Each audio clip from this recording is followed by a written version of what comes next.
तो शुरू करते हैं reflex action and reflex arc, ये थोड़ा सा इंपॉर्टेंट है ये भी, और यहीं तक हम आखिरी पढ़ने वाले हैं। इसके बाद सेंसरी रिसेप्शन एंड प्रोसेसिंग, क्योंकि वो कैंसल आउट हो गया, नीट में अब नहीं आ रहा है, एंड मैं नीट के लिए भी पढ़ रहा हूँ, तो मैं वो नहीं पढ़ूँगा। एंड काफ़ी ईजी भी है, तो आप चाहे तो खुद से पढ़ लेना, बट मैं नहीं पढ़ने वाला हूँ, मैं reflex action and reflex arc ही पढ़ूँगा। ओके, तो you must have experienced the sudden withdrawal of a body part which comes in contact with objects that are extremely hot, cold, pointed, or animals that are scary or poisonous। तो ठीक है, आपने देखा होगा कि जब भी हम कुछ ऐसा बहुत एक्सट्रीम चीज़ टच करते हैं, तो हमारी बॉडी अपने आप पीछे हो जाती है। लाइक अगर अचानक से हमारा हाथ जल जाता है किसी तवे वगैरह या फिर किसी चीज़ से, तो हम तुरंत हाथ पीछे कर लेते हैं, या फिर बहुत अचानक से ठंड, हम बर्फ़ ले लेते हैं हाथ पे, तो फिर हम पीछे हटा लेते हैं। एंड मतलब आपने देखा होगा कि अगर कोई जानवर आ जाए हमारे सामने, कुत्ता अगर भौंकने लगे, तो हम थोड़ा-सा हो जाते हैं पीछे।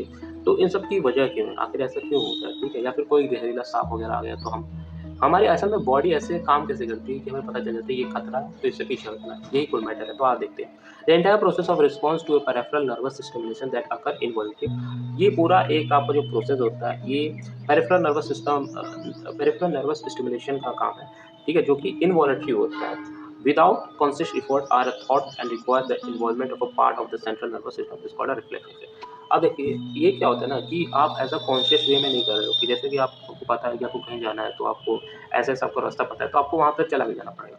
पर अगर क्या हो, आप अगर नींद में चलते हो, तो नींद में तो आप चलते जाते हो, तो क्या, तो वो जो चीज़ें हैं ना कि जो आपके कंट्रोल में नहीं फिर भी हो जाती है, उसको कहते हैं रिफ्लेक्स एक्शन। तो ये जो आपकी चीज़ें मैंने अभी बताई, जो गर्म पानी आप क्यों विथड्रॉ कर लेते हो, क्यों पीछे हो जाते हो, उनका जो मेन जवाब है, उसका जो मेन आंसर है, वो यही है, रिफ्लेक्स एक्शन उसको कहते हैं, जो कि इनवॉलंटरी होता है।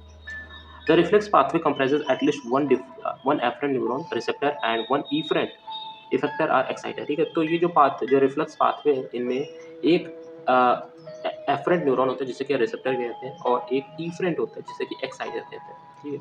Neuron appropriately arrange in a series, ये एक सीरीज में अरेंज होते हैं सारे neuron. The afferent neuron receives a signal from a sensory organ से जो न्यूरॉन होता है उसको सिग्नल मिलता है, ठीक है? And transmit the impulse via dorsal nerve root into the CNS, और ये क्या करता है, उस इंफॉर्मेशन को ले जाता है, इम्पल्स को ले जाता है डोर्सल नर्व रूट के थ्रू, और वो ले जाता है सीएनएस तक, ठीक है? At the level of the spinal cord, और ये कब तक ले जाता है, स्पाइनल कॉर्ड के लेवल तक ले जाता है। अभी हमने देखा था कि ब्रेन से लेकर स्पाइनल कॉर्ड में एक पूरा वो जाता है, एंड उसको हम कहते हैं ब्रेन स्टेम। तो वही चीज़ कह रहा है कि ब्रेन से लेकर स्पाइनल कॉर्ड तक आपका, मतलब सीएनएस से लेकर आपका स्पाइनल कॉर्ड तक वो भेजता है उसको, इन्फॉर्मेशन को, मतलब इम्पल्स को। The efferent neuron that then carries a signal from CNS to the effector, फिर ये जो होते हैं efferent neuron क्या कहता है, CNS से लेकर effector तक जाता है, and the stimulus and the response thus form a reflex arc, और ये जो stimulus होता है या फिर reaction होता है, इसको इस वजह से reflex arc हमारा फॉर्म हो जाता है, जो कि हमारे एक इमेज में भी दिया है, मैं भी दिखाता हूँ। तो नी जर्क रिफ्लेक्स का यहाँ पर डायग्राम दिया, मैं भी बताता हूँ उसके बारे में। यू शुड केयरफुली स्टडी, ठीक है, to understand the mechanism of knee jerk reflex. तो देखते हैं हम, ठीक है? तो यहाँ पर आप देख सकते हो, यह किसी तरह का स्टिमुलस है। इस स्टिमुलस की वजह से आपकी बॉडी रिस्पॉन्स कर रही है, ठीक है? बॉडी रिस्पॉन्स कर रही है।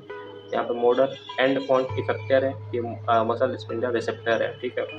एफरेंट पाथवे है, और फिर यहाँ पर आप देख सकते हैं, ये यहाँ पर मोटर न्यूरॉन्स है, और फिर ये यहाँ पर इंटर न्यूरॉन्स है। ये आपका ग्रे मैटर, ये आपका व्हाइट मैटर, ये डोर्सल रूट गैंग्लियन है। ओके, ये एफरेंट पाथवे है, और ये इफरेंट पाथवे। तो बेसिकली वही रिस्पॉन्स आता है, तो डायरेक्ट आपका इन दोनों रिसेप्टर पे आता है, एक्साइटर पे आता है, फिर वहाँ से आपका कैरी आउट होते हुए यहाँ तक आता है, यहाँ से आपकी सारी चीज़ें हो जाती हैं। तो बेसिकली ये सारी स्टेप तो इन्वॉलंटरी होती है, आपके हाथों में नहीं है, ये बॉडी का रिस्पॉन्स होता है कि आपको तुरंत खतरों से दूर रखे, आपको सही सलामत रखे, आपको हेल्दी रखे, ठीक है? तो इसकी वजह से ये रिफ्लेक्सेस बहुत ज़रूरी होती है, ठीक है? सो यही है, बस इस टॉपिक में ज़्यादा कुछ था नहीं, एंड यही कहूँगा कि फिर से एक बार पढ़ लेना अपने से, समझ में आ जाएगा, काफ़ी ईजी टॉपिक है, ठीक है? तो फिर